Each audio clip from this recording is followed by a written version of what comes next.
Hi, everyone. Nice to see you. Morning. Hi. Morning. You still We at home, based- or are you still at home, or have you gone on the road? We weren't planning on leaving until tomorrow, so we are still here, and I am still fidgeting with, I had 5 issues. I have resolved 2. I have 2 that can be left as is, and the last is the battery, which if it's actually just the battery, then I will replace it. But my sewer, it was a little bit of toilet paper in the black valve, and I took it out and I cleaned it and I put it back in. I'm feeling very proud. So hopefully we will be able to get on the road the day we planned. If not, a day late, it's not too bad. So did you have to crawl underneath and take the valve apart to get it I- cleaned out? Ew. I did. I'm quite sore. Well, good for you. Good for you. So now you can be an expert and show people how to do it. I can show them how to avoid certain problems that I came upon, possibly. Yeah. If I remember, that's the problem. I do things and I don't necessarily remember them. And I have no idea how the water pump situation got resolved. I worked for about 6 hours doing different problems, and I tinkered and tried this and tried that. And I went to bed thinking, let the fairies go out and fix my van. And I went out in the morning and the water pump worked. So I have no idea what happened. Wow, good for you. So you got some sort of a magic dance that you do or something? No, I just talk to the van and say, I love you, please work. I'm doing the best I can. Now fairies, do your rest. And I go to bed because it was a long couple of days. Oh, good for you. How are you, Lynn? Good, thank you. How's everybody? Good. Good, good. I had to leave the meeting early last week or last month. It was just constant people at my door. So I've locked the door and closed the curtains. Oh. Well, I don't know how many we'll have today because I'm expecting people are out on the road and doing things, and I didn't have any response. I've reached out at least to 3 or 4 different people, and there's all sorts of reasons that they don't want to do it or can't do it, and that's fine. It just gets frustrating. So if you want to just chat, we can. I do have, 2 or 3 months ago, I did a boondocking tour of Newfoundland, and I've got a similar one of the Maritimes. If you have an interest, I can show you some of that. It's up to whatever you folks want to do. Well, that sounds nice. Okay. Also, I have some questions that Go maybe ahead. the group can answer. For a lot of reasons I won't get into, I didn't plan anything. Okay, now I'm desperate because it was 123 degrees yesterday.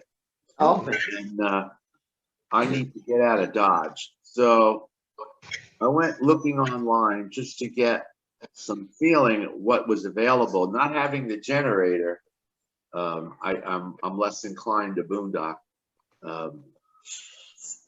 What are people seeing? I did see a few openings up in Idaho, in the Panhandle. Are people seeing vacancies? Is there like I'm not going to go anywhere near any national parks. I mean, they have traffic jams in the parks. But I was talking to a friend yesterday who's been out, and I asked him the same question, and his comment was that weekends are tough, but during the week there's openings. okay, And one of his techniques is he goes on about 10 o'clock in the mornings, because that's when people are checking out and or people are canceling. And he said if he goes in later in the day, they're full, but if he goes in the next morning between 10 and 11, often he can snag a spot. And he said the other technique that he does, and he said he just came back from a trip, that when you go in and you want to book for 2 or 3 nights, you can't find anything. But he said what he does is he books for 1 night, and then he might be able to book for a second night. It just means he's got to move campsites. So he can't get 2 or 3 in a row, But if he books one night and then he goes back in, he can get another single night, but it's in a different campsite, but in the same campground. And he just like stayed, I think, four nights in one really nice spot. But he said he had to move every day, so that's a couple techniques you might be able to try. The other thing is, from one of the other forums I'm on, is they talk about you don't have to go north or south to get into cool weather. They say go up or down. And so they say you don't have to drive like 500 or 1,000 miles to get north to cooler temperatures. Just look for a mountain range and go up into the hills or the mountains and go up and down, not north and south. Yeah. And there's another area that you could boondock, and it's high, and it's Sierra Vista, Arizona area, which is down, it's down an hour and a half or so southeast of Tucson. And the temperature down there is lower. It's maybe like 10 to 20 degrees less than Phoenix, because it's an elevated area. And so there's a lot of people, I've got a lot of friends down in that area, and it's more moderate because of the elevation. So think of that. And there's some nice spots there, some nice parks and trees, and there's a hot springs there. Whatever that road is, I think it's Interstate 10, just near Sanford, Arizona. There's a hot springs. I mean, it's out in the desert. There's not much shade, so I'm not sure how that would be this time of year, but that's my thoughts. That's a good point. Yeah, I have an invitation. An East Coast friend is visiting Montana. There's plenty of room for me to go there and hang out for a week on their land. I could probably plug in to, 15 amp, Yeah. But how do I get through all the tourist areas between here and there? And I also have an invitation to camp on someone's land. I have just joined Boondockers Welcome, and they have places. I mean, Boondocker, and you think that you can't get any power, but there are sometimes there's power and water available at some of them, and they say, if you use the power, even if the person doesn't ask for any kind of money, it's nice to offer them, $3 or $5. And some people will say $5 a night if you use our power, $10 a night if you use our power, but a lot of them are free. And we are going to Maine to stay on, at somebody's house and sleep in our RV at their house for a birthday party. And then on our way back, we have our first Boondockers Welcome experience, and the people seem lovely. Lots of people have stayed there. We've contacted. They have hookups available. Obviously, you can't dump there. Actually, some of them say you can dump there. So it's a really great thing. You do have to pay to join it, but it seems like it's going to pay for itself easily. What kind of sites are involved in Boondockers Welcome? So it totally depends on where you go. It's people's driveways. Some people have set up level spots for people to come. Some people have, put down gravel. Some people are, you're out by the barn. Some people you're by the head. It totally depends on who is the host. And you're meeting people who are travelers. There's also the Harvest Host. Yeah, I'm a member of Harvest Host for 3 years now, and I never used it. Okay, well, then you might want to look into that, because some of those you can hook up as well. And now they have merged. Boondockers Welcome and Harvest Host have merged, but the memberships are still separate fees, but they have merged. So you might want to look into that and see how that goes. I don't know. Really, it's just very recent that they merged. I heard about it right before I joined, but it seems like the fees are still separate. But the Boondockers Welcome, I'm pleased with what I've looked at so far. I've kind of searched around. Well, I see wonderful spots on Harvest Hosts, but I'm talking about the late July and early August. And, can you book a harvest host that much in advance? Is a lady at the winery gonna answer the phone and open up a big book and give me a reservation? I think it depends. I know there's a harvest host near us that we just found out about, and we never thought of camping near us, but this place is a lavender farm. And I was like, I've always wanted to have lavender farm. And there was a wild goose chase for the school for the kids to get out and find places to do outside. So we did a wild goose chase online, and we found this lavender farm near us. And she told me, you should book soon because I'm going to be booked up solid. So She does do it. they do book in advance, Yeah. because they have a stargazing. It's an amazing spot. And they have stargazing there where they'll set you up with a telescope, or you can just do harvest hosts. And they have several spots. And she said they book up solid. Where's that, Joe? It's what town is that in, Olin? Derby, Vermont, or near Derby, Vermont, at least. It's called Lavender Essentials. And again, his supervisory union for schools set up this wild goose chase for you to go find all these paths and places to go hiking and be out in nature, to just try to boost people like knowledge of the area. And we did the goose chase and went to Lavender Farms to get one of our tags for the goose chase. And I was amazed. It's just it's pure beauty there. It's really nice. I don't know if they have hookups, but again, you have to just look and see who has hookups, who doesn't. And Yeah. I think several of them would take it in advance because they're a business, and so they've got things going on, and they probably do take bookings. Yeah, traveling, staying a night or two and then getting back on the road, I won't miss the generator because the driving will keep charging the batteries. The only thing I won't have is the air conditioning. Right, And right. during this record-breaking western half of the entire United States heat. But by the way, folks, I told Doug it was 123 degrees here yesterday. That's hot. And we still have more to go. And now they're saying they see another heat wave coming in 10 days.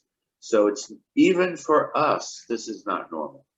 And we're accustomed to 108, 110 with a little breeze. It's really not that bad, but 123 across the TV screen, it says, this is serious. This is a heat emergency.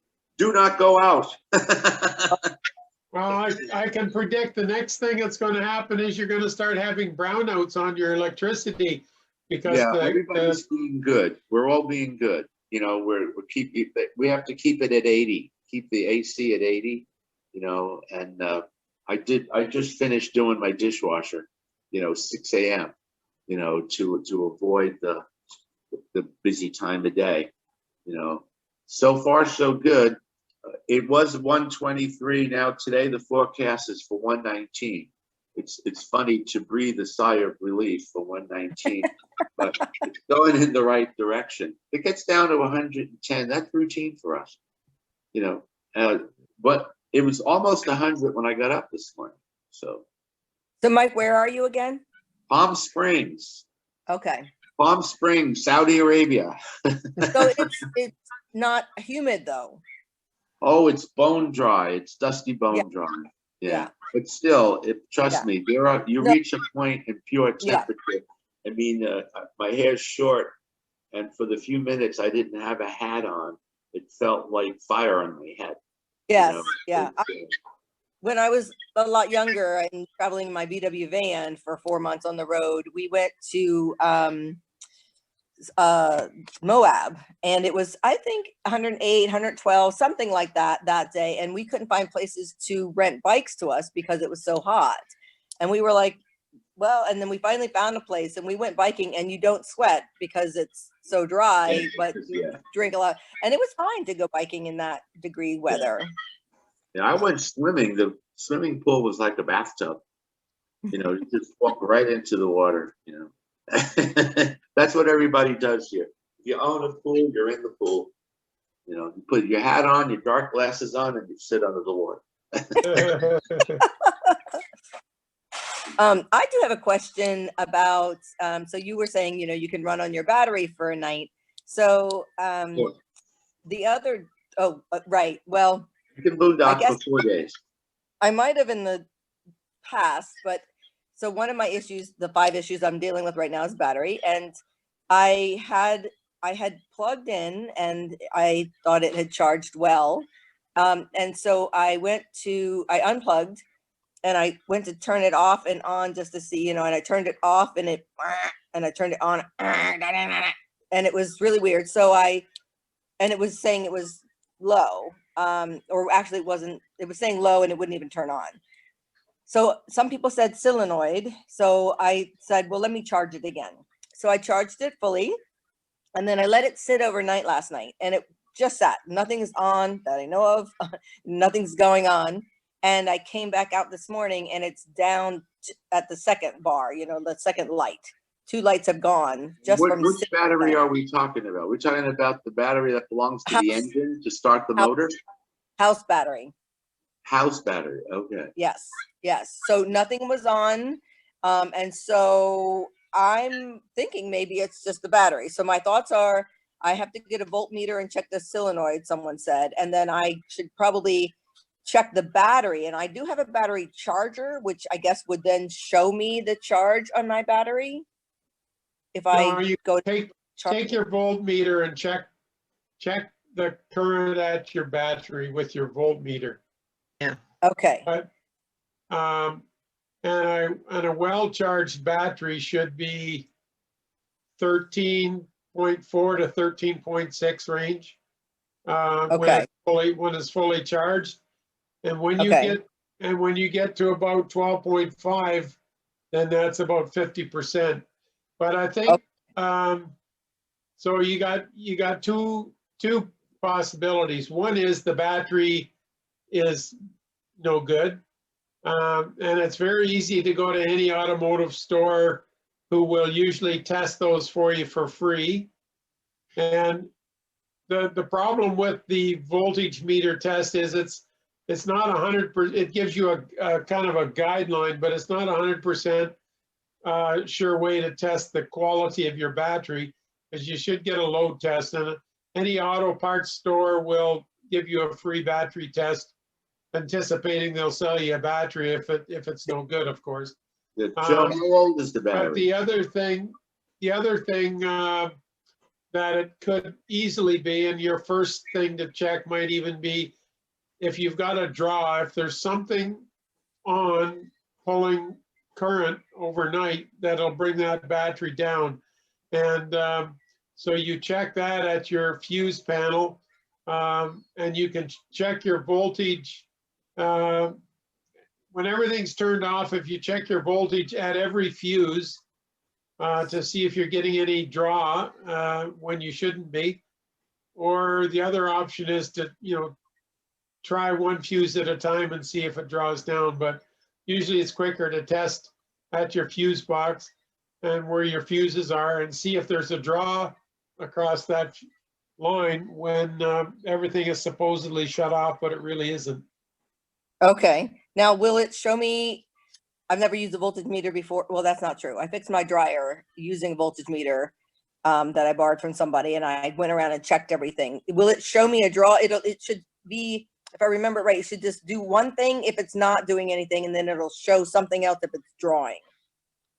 Well, yeah, there's actually videos on this, and Okay. I'm not sure if there's one in the playlist that I have of road trek and RVing. I think there might be, but there's tutorials on how to check whether you're getting a draw on something, and but you Okay. got to do it circuit by circuit at the fuse box, Okay. and try and determine if something is pulling a draw. Okay. Great. Yeah, I'll Great. check that out. If I Quick take the question. battery to have it checked, does it have to be out of the van and not hooked up? Well, I don't think you got to take it out of the van to get it checked. Okay, it can be hooked up to everything and they can check it. Yeah, at the- I think as long as it depends on the people. Like I know one store in my area, they'll just come out and check it in the parking lot. They will here. My other store said, look, we don't mind checking it, but we're not gonna have our guys going outside and going through the vehicle. If you bring the battery in, we'll check it, but we're not gonna go out and fiddle with your vehicle. So it depends on the store, I would expect. Okay. And Mike, to answer your question, so I'm not exactly sure how old it is. It was in there when I bought it, but the tabs that are, you know, scratched off on the top say September 9. So I'm thinking September 2019. I was told it's a Napa battery, so I called Napa about the battery just to ask about, you know, how long it should last. They said I'd need to look at a sticker on the side, which means taking it out. So I'm trying to avoid taking it out because it seems like a bear to get it in and out of there. Yeah, I live in a place where batteries only last 3 years. Okay, that's, you know, with the heat and the charging and everything. And you can actually visibly see that the battery needs to, it swells, you get a slight swelling. Also, it charges very quickly and depletes very quickly. And those That are is the times when just go get a new battery. How many do you have in the coach? Just one. Just one. Okay, I have two, and a complicated wiring to make them. I forget if it's in a series or parallel or whatever. It's so complicated that I actually took a photo of the wiring, and the guy at the place where I was buying the batteries, I don't need that.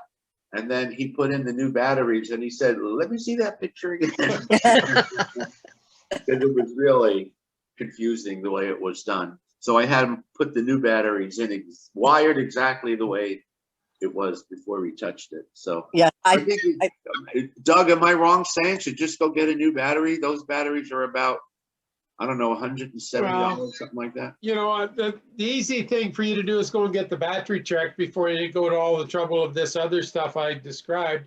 But see, where I am, I would expect a battery to last a minimum of 5 years.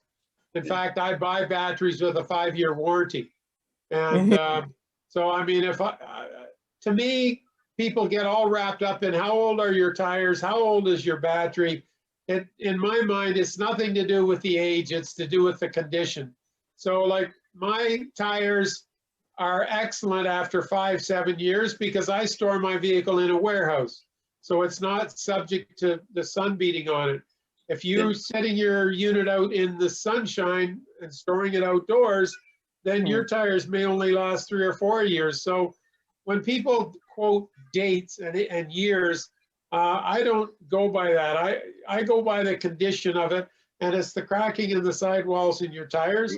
It's the quality of your battery holds up. Sometimes you have a cell go dead, so the battery will work, but then all of a sudden it'll quit because if you got one battery dead, you're below the voltage that you need to run things. So as Mike says, go get the battery tested. But again, all these people get concerned about, well, should I fix this? Should I fix that? Again, my personal view is if it ain't broke or if it's not making a noise that makes you think it's going to break, then carry on. Because, you know, like, where do you start and where do you stop? I had a fuel pump that was making a bit of noise. I had it checked. The guy said, you know what? It could last 10 minutes. It could last 10 years. And he said, like, you want to spend a bunch of money, spend it. But he said, if you don't mind breaking down somewhere, it's not a big deal to me. But to others, it could be a big deal. So each to their own, I think. And you got to figure out, you know, what your tolerance is. Yeah, I think the best bet is to check each fuse though, because if it has a draw somewhere for some reason on a fuse and I go get a new battery, it's just going to drain that battery down. Yeah. So probably best check the fuses first, check the battery second, and then Did you say your battery was a 2009? 2019, I believe. Oh, 19. It says 9, but they don't have an option to do. Well, I guess they could do a 1 and a 9, right? Yeah. I don't know on about. I mean, I guess they could scratch off the 1 and a 9. I don't actually know. It's just what the little bubbles on the top are scratched. I did have a problem. couple of years ago where I would drive for a long trip, and at the end of the day, my batteries were not charged. So I took it to my guru down here, and he put a meter. It's a separator. I forget what the exact. I always forget the names of the components, but there's a gizmo that takes the electricity from the engine while you're driving and charges both the engine's battery and the Could house. either be a separator or the older ones had an isolator. The newer ones have Isolator. I a think that was separator. called an isolator. Okay. And he didn't have one. So he said, here's the part number, go on Amazon, go get it, come back. So I did that. And he only charged me like $60 labor or something like that. And threw out the bad component, put in the new component, and that's the way it's been for years now. So, you know, every time you can swap out, I mean, I have the opposite philosophy, Doug, because I live in the desert. You drive from Palm Springs to Phoenix, trust me, you don't want to break down. Okay, you really I know, don't I wanna agree, break. but that's preventative maintenance. And if Yeah. you see a belt starting to get cracked, replace it. But Well, but those if nice you're- people at Mercedes who maintain my Sprinter, I just bring a check, I sign it, and they just fill it in, you know? The A plan, the B plan. I spend a lot of money, but it's okay. You know, if I'm gonna go to Montana, you know, it's such an interruption, you know, for some mundane, crazy stuff, you know? And they're very good about figuring out how they can get more money, but that's okay. You know, my brakes are good, you know, everything is, I just put in new suspension, you know, the thing was rocking like a boat tied to the dock, you know, it was going like this, just rocking back and forth. They said, well, your shocks are gone. They're right. You know, it cost $2,000, but I thought they were supposed to ride like a boat. Mine rides like a boat all the time. you know, it's not supposed to. Actually, you know, when you make a left turn into a driveway or you go over one of those bumps, the speed bumps at an angle, that's a real challenge because of the weight of our vehicle. That's a real challenge. And it starts doing this. You know, it's only supposed to do that 1, 2, 3, you know, and then stop. Oh, The- yeah. The suspension is supposed to stop that. That's not safe to drive with your vehicle going like that. Well, you I know? guess I'm not saying it drives like that per se, but it wanders a little bit like a boat. I mean, I've read lots of articles. It's just, you know, it's like driving a boat. You just correct here and there. You know, that would keep me up at night, you know, wheel alignment and all that kind of stuff. I'm, you know, I don't know, it's a male thing, I guess, but new tires, wheel alignment, wheels of balance. I take my hand off the steering wheel, okay, and it's not going to wander. You know, I've checked all the air and all of the tires and all, you know, it's going to go straight down the road or else we're going in the shop. And that makes the tires last longer too. What year do you have? It's a 2008, Okay. Yeah. yeah, RS Adventurous, which is a Sprinter, the extended. Yeah, it's a Maybe 2500 chassis, but it's extended. they ride a little better than the older ones.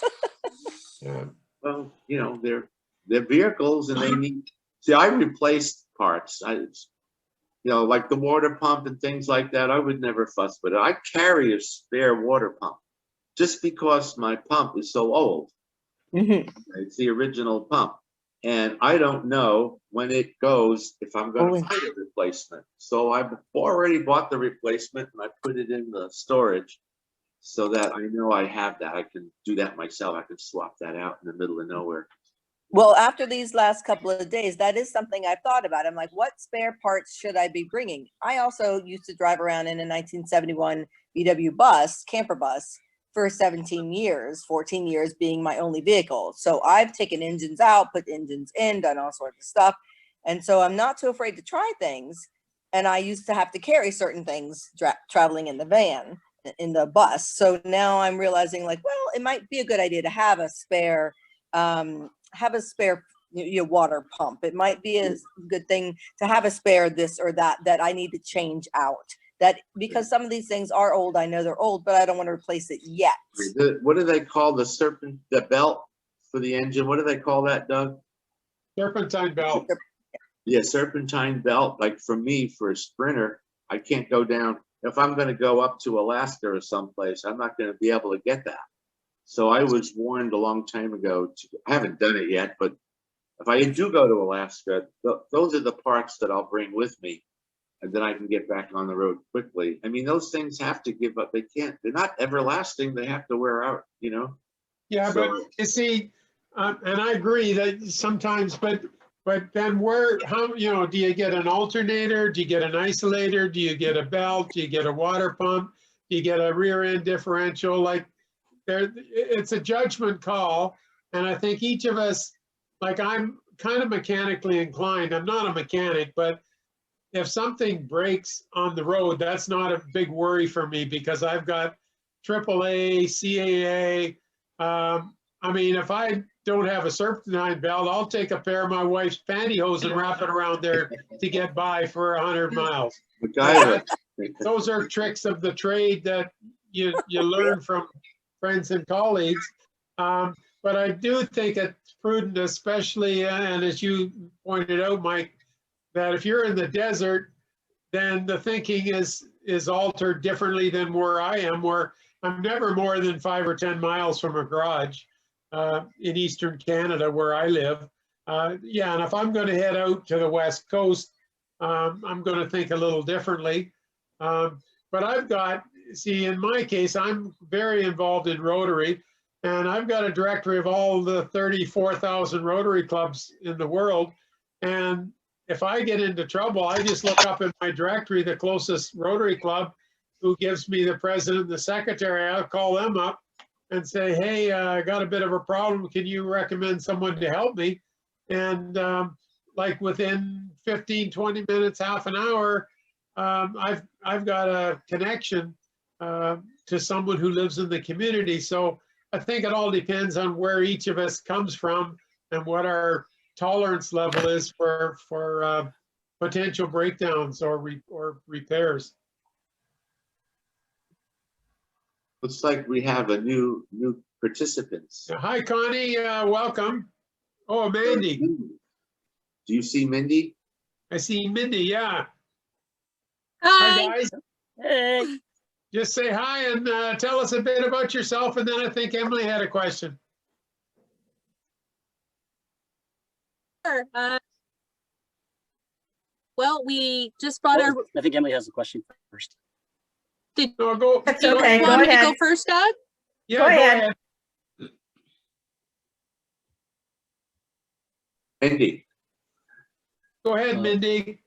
Oh, I think I they have to go froze. closer to the house. Sure. We're just gonna move for a sec because we're dropping our Wi-Fi a bit here. Okay. So maybe Emily, you go ahead in the meantime Go to the then. house, yeah, we're too far. Okay, this is mechanical. I have a 01 Chev 200 Popular, but it's the 2000 truck.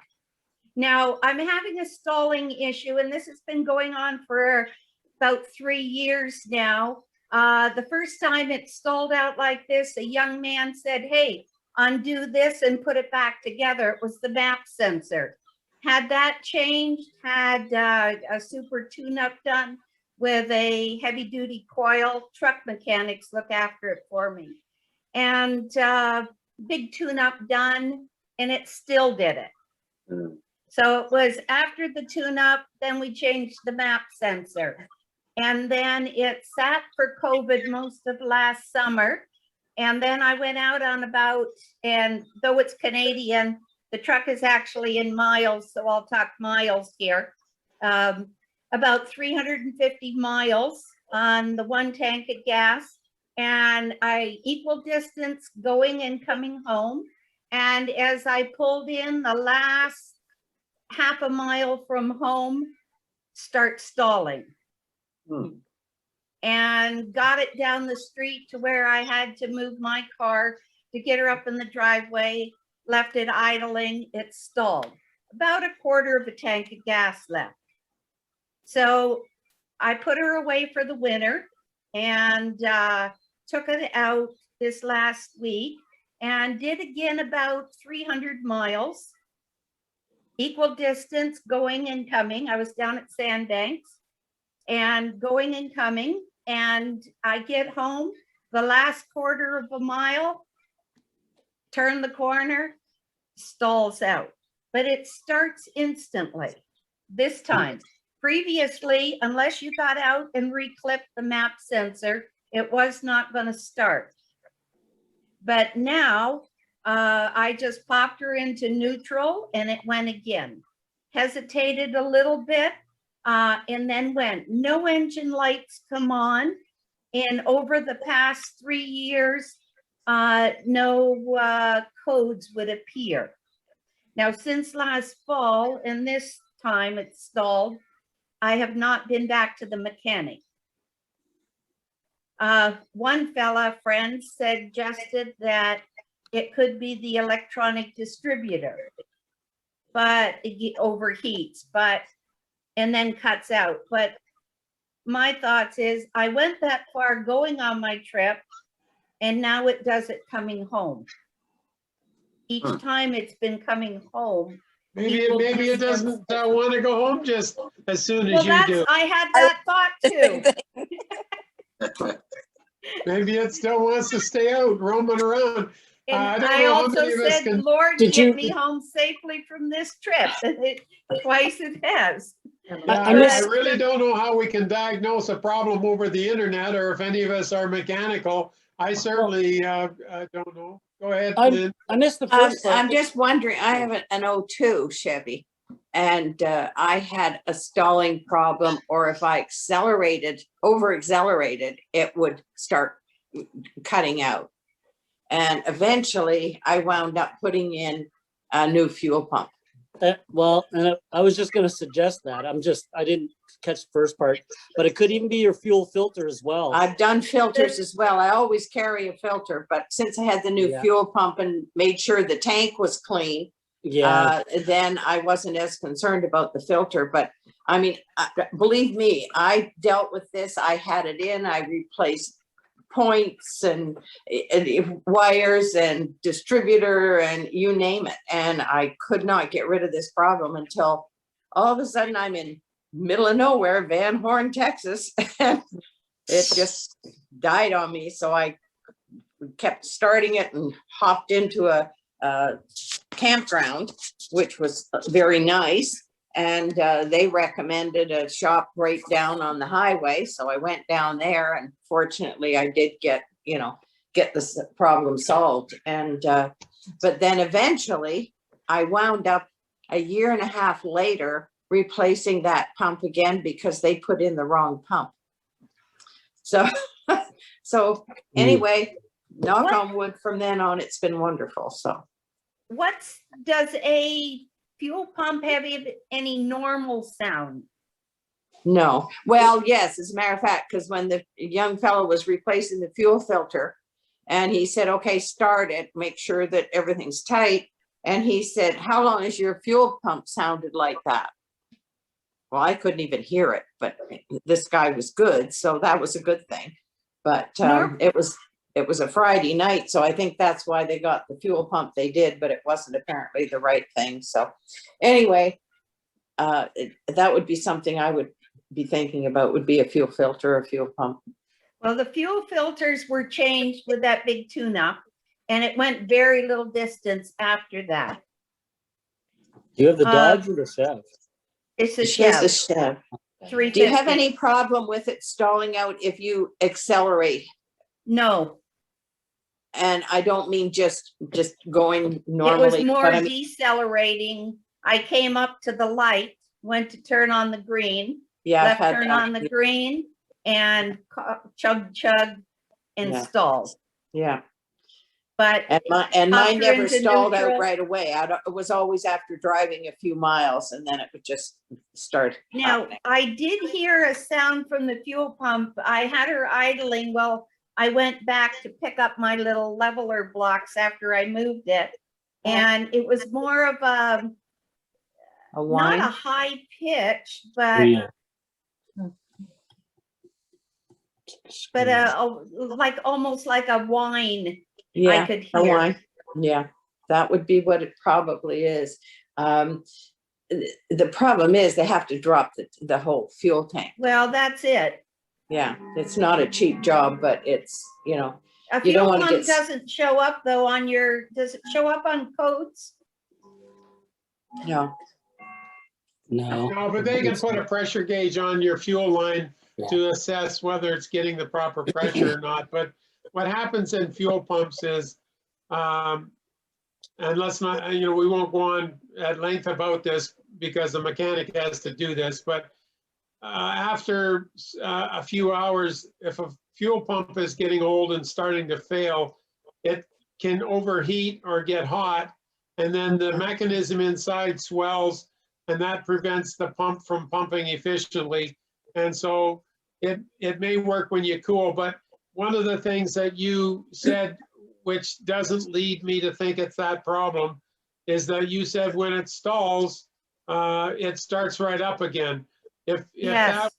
If that, what I just mentioned was the problem, you would It wouldn't. have to sit and wait for 15 or 20 minutes for the pump to cool down, and then it would start. It wouldn't start immediately. You'd have to have a waiting cool down period. So that may be part of it, but it may not be, because if it starts right away after it stalls, it's likely not that problem.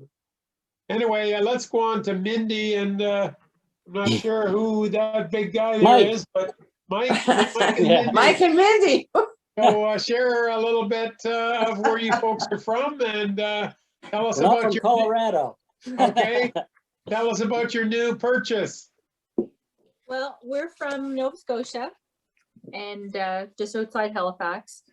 And we've owned travel trailers before.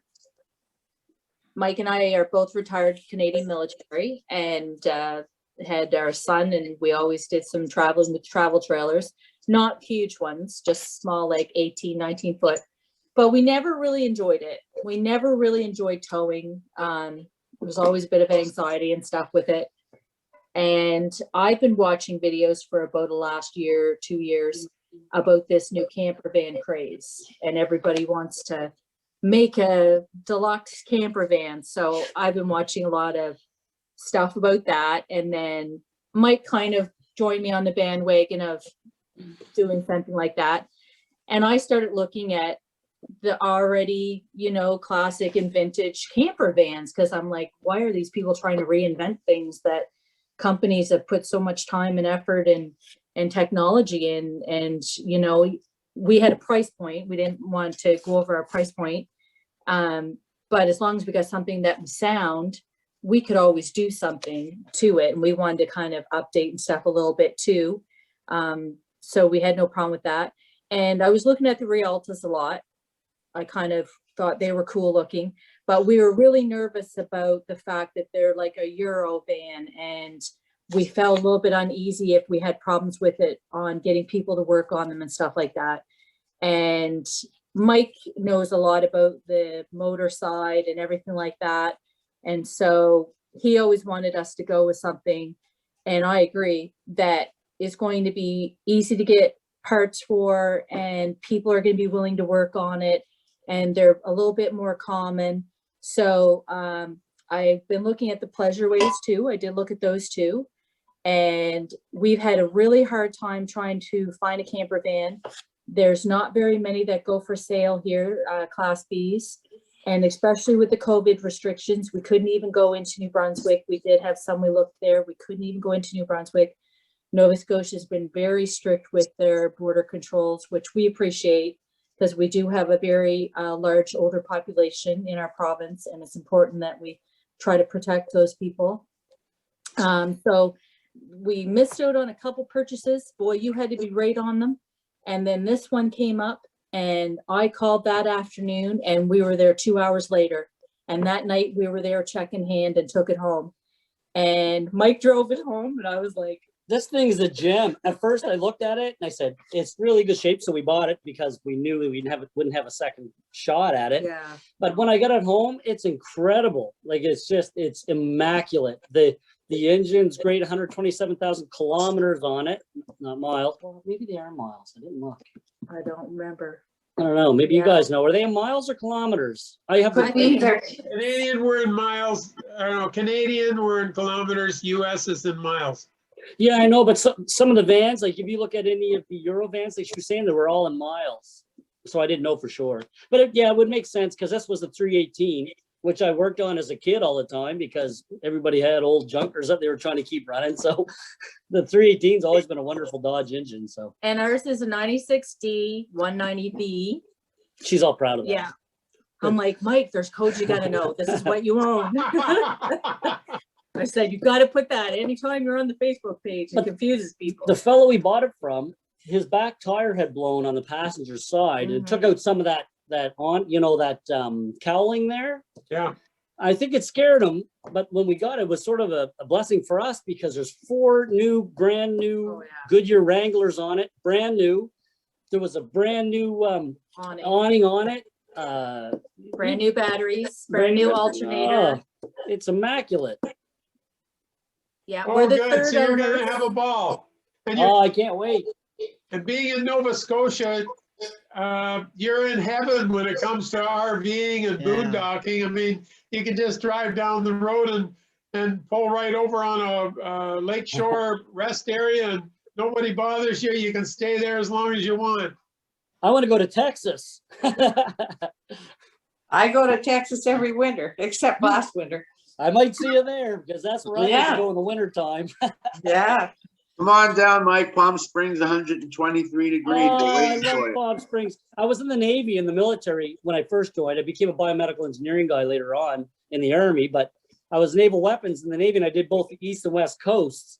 So I had the chance to see most of the world and all the way down the eastern seaboard in the States and on the western side as well, down through San Diego and everything. But I love it all. It's just everywhere you go is beautiful. We're so lucky to live here. Like in Yeah. both Americas, you know what I mean? It's just amazing. So you mentioned Colorado, but you actually live near Halifax? No, the reason I said Colorado is because we get the Mork and Mindy thing all the time. And remember they were in Okay. Colorado? Okay. I didn't know if you catch it or not. But I you did. probably wouldn't be expecting it. Actually, we really enjoyed Nova Scotia and boondocking through there. And we've got friends in Sheets Harbor, just Sheet Harbor, yeah.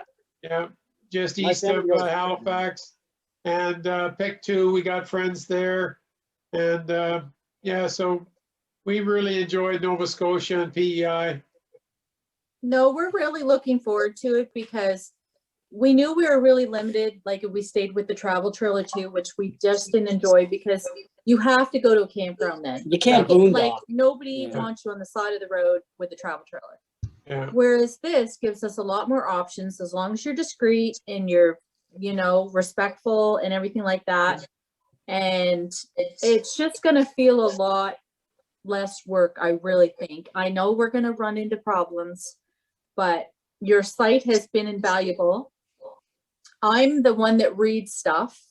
And then Mike asked me the questions and then I do the research. What are you trying to say? He was like, where's the propane fill? And I had a picture the other day of how you set up that back cushions. And now for the life of me, I can't find it, but I'll figure it out. But just simple things like where's the fresh water and where's this and where's that? Because although I did get some manuals and the people that sold it to us gave us some manuals, the biggest point I have to make about it is they didn't want to put a lot of pictures. Okay. Mhm. Has anybody been to Cape Breton? Yeah, Yes. we've been there. Yeah. Cape Breton is Awesome. nice in the fall. We got to go see it Yeah. in the fall with all the leaves. I'm not sure I like that drive around the K-Bot Trail though. That's scary in spots. Yeah, Yeah. it is. Last I time I wanna- was there, it was all under construction. Oh, Ugh, I don't like construction. No. Oh. no. But I'm we're waiting for the looking border to forward open it. so I can go into Canada. Yeah, on, I'm we waiting want you until we go guys. into the other provinces. We were restricted, actually. Yeah, it's almost over. Yeah, and Yeah. we're vaccinating here now pretty well as fast as we can. Like we really are. I mean, We're getting our people second. are on it. Our son's 23 and he's just waiting for it to open up for his second too. So I'm hoping that by the fall at least. Did like you guys all get your purchase some second already? changes. No, Not yet. You got your second, Yes, yeah? Yeah, we're looking forward to getting the second shot, and then I think this is pretty well over, thank heavens. And then you guys, well, the American people can all come back and it'd be nice. We can go down there. Our plan was to go into Canada last summer, in the January of 2020. What year are we in even?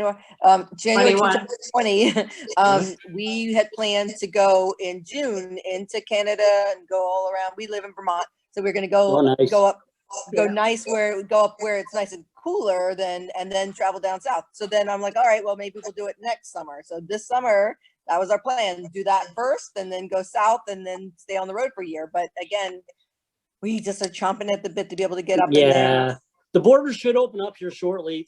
I know they're talking about it, and it should be pretty quick here now, I think. Today's news says one more month, Another Wow. month? For July God's 21. sake. Yeah, I heard Right. that. I heard it on the news this morning that Okay. it would be at least a month before the US borders open, but we can Yeah. now go into Quebec and Manitoba Mhm. out of Ontario. I'll be lined up. Yeah, no, us too. Well, we're not Yeah. gonna go far right away. I want to do a couple shorter ones first, because we haven't done anything other than drive this home. So I don't want to go on a 500-kilometer trip right away. Do something short and make sure everything runs and we figure it out and Who's- work out the glitches. Who's been to the Grand Canyon? I have. I been have. before. I have, yeah. That's what I want to go to. I want to go to Yeah. Grand Canyon. Yeah. Yeah, I think we all. The Grand did our- Canyon It's and okay too. Grand Canyon and then come down through Sedona, Oh, yeah, beautiful, man. Yes. and then down south to Texas. Yeah. Yeah, Do you know if I think Sedona is more impressive than the Grand Canyon myself for some reason. It is, I just it love is, Sedona. yeah, Wow. it's beautiful. It's just coming up from the ground. I have amazing pictures, but of course that was when I was younger in my VW bus. Now I want to take my son in the road trek and do all that. Yeah, that'd be cool. Has anybody been to Osoyoos? Ever go to BC? BC's really nice Yep. too. Yeah. Oh, that's beautiful. Losoyas is beautiful. It really is. It, Yeah. it reminds me a lot of Texas, sort of, but I'm pretty limited on my Texas time because in the Navy, only been down through a little bit, right? where in Texas were you? Well, No, actually, I wasn't in yet. through the Gulf there. So Yeah. we go in through the Gulf in the Navy ship, right, where Right. all the sea rigs and everything are, and you can see Yeah. land. But I never really docked anywhere in Yeah. Texas. We went to the Keys and Florida here and there, but Then Think up- of, try South Padre Island in I bet Texas. it's beautiful down It's there. right on the Mexican border practically, and there's a huge state park. There's parks in Corpus Christi. Oh, It's Galveston's gorgeous. It's just a nice place to be. wow. Like I say, we used to go to San Diego in the Navy a lot. So I used to go down to down through San Ysidro and into Tijuana and stuff like that quite a bit. Yeah. But no, I'm looking really forward to seeing a lot of the different places in the States, like I say. But see, Mike wants to go to all these really warm places and he's talking about taking our AC out. Wow. And that- So. something wrong with that thinking. that No, might I be a don't understand problem. why you would want to take it out. He Not thinks if it it's works. he thinks it's gonna be too loud, but we didn't even plug it in yet today. It's the Canadian way of thinking. When I first went into the Army, we went to Edmonton and we got there and we were in this apartment and it was hot because you get posted in July. So we went out and got an air conditioner for our apartment in Edmonton. Well, we never ever needed it again, I can tell you that. No. You do not need an air conditioner in Edmonton. But if you want to go to Texas, we're gonna need an air conditioner. Yeah, no doubt. Yeah, Well, if it's even really in- too loud for you, the newer ones are quieter and they pop in. The hole that's in the rig. I don't know where your air conditioner is. I shouldn't assume, but I am. It's told right that- up there. It's where you're thinking. Yeah. So they say that real new ones are lower a strain on the, that pop, when you first turn on the Yeah. compressor, that the newer ones are easier on that, more efficient and quieter. Mm. Yeah. Yeah, I don't think we'll get rid of it completely because we do want to go to the States a lot. Yeah. The only time I ever use the air conditioner is if I leave the dog inside and have to go somewhere. Yeah, yeah. But other than that, I mean, with the magic fan and all that, it stays quite comfortable. Well, that's what And- they show. Yeah. Yeah, and the awnings keep the sun off the side of the van, you know, that Yeah. sort of thing. And lots of That- times you're under a tree or something, so I don't find that the air conditioning is a big deal, but it's nice to have when I have to close it up and Yeah. leave the dogs, you know. Because if you have those two side windows open and everything else is closed, you use that magic fan. A lot of people Yeah. say it just pulls the air in right at you. Yeah, oh, it's amazing what it does, you know, and then the little vent in the passenger door too, you know, But the, Yes. the trick for that van, Fantastic, to be effective is you only want to have one of those side windows open, which Oh, which okay. creates a better draft. If you have two windows open or another vent open up front, you won't get the same draft. The trick is only have one of those side windows open and you get a much better draft through. Okay, that's good. That's good news. Yeah. I find Well, my fan louder than my AC. Oh, there you go. Wow. Did you ever have yours updated, or do you still have the same one? I don't really know. Yeah, I've only owned for a little over a year and haven't Okay. done much with it. But I think it's probably the same one. Yeah, We haven't probably. heard Yeah. much. We haven't heard much from Connie. What do you got to share, Connie? Not much. I do have a question though. I just bought a suitcase style solar system. And when I hook it up to my battery, do I have to have my battery switch on to charge it, or can I just leave it off and have it hooked up to the solar? Well, if your solar's hooked up direct to the battery, then you don't need to worry about the switch because you're hooked direct. That's what I thought. Okay. Good. That's all I have. Is there a Have you used chance it? of Have you doing used damage it at to the all yet? battery then? No, I just got it and got a new battery in and am getting it hooked up. But it's What did got you a say, Mike? controller with it, right? It has a controller It with has it? a controller with it, yeah. Oh, okay, has a, Mine came with one and I did use it last summer in our driveway. We actually spent a lot of time in our driveway last summer in the road trek. And I found it really great. It worked nicely. Oh, good. Yeah. I'm hoping. Connie, where do you put that when you're not using it? It folds up and I have a cabinet behind the behind the driver's seat, and it fits right in there. It's quite small actually, and Yeah, lightweight. I keep mine in the garage. Uh-huh. Well, the back garage. The back, yeah. I What We're size gonna- did you get, Connie? It's 105 watt, and I'm trying to think of the brand name, and I want to say Arco or something like that, but that's not right. But seems pretty nice. I look for stuff that's lightweight so that I can lift it and move it myself. Mhm. Same with my bike, it's a fold-up bike that doesn't weigh more than my sewing machine. Speaking of bikes, this is for Mindy and Mike. What you need now to add to your RV is an e-bike, an electric bicycle. Well, It's a pedal assist bicycle Yeah, yeah. so that you can leave the RV hooked up and get on your e-bikes and go to the supermarket instead. Because we just actually bought one of those bike racks that go into the hitch. the hitch. So the e-bike should go onto that, no problem, eh? Yeah, It's a matter of weight. They're not too heavy though, are they, the e-bikes? Mine Some of is them are. like 40 pounds without the battery. Oh, okay. That's not too bad though. you're okay. Anything under 500 pounds, you're fine. I We're think so. talking about the capacity of the carrier, the bike rack itself. It's pretty good. We got a higher end one for sure. Yeah. So I'm and I'll have to look at the rating for it, but I think it's pretty good for quite a bit of weight, but I'll check. How does your back door open? Is it open like an ambulance or like? Yes. Yeah. So it's nice if it can clear, if it can. Yeah, because that's right. You don't I know never if- really thought about that, but yeah. Which bike rack did you get? It's, I Canadian- don't remember we the got a brand name. Canadian Canadian Tire. Yeah, but it's a good and name. it's one of the hitched ones. I can't remember the brand name. No, I don't remember. But it either. doesn't swing away or tilt?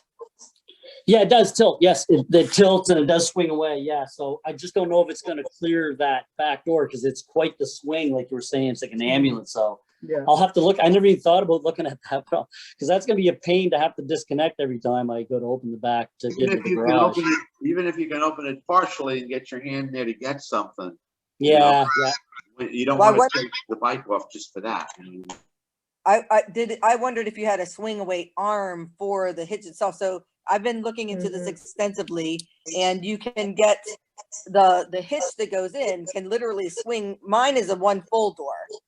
Yeah. But you can get it to where it'll fully swing away Yeah. and your bikes swing fully away.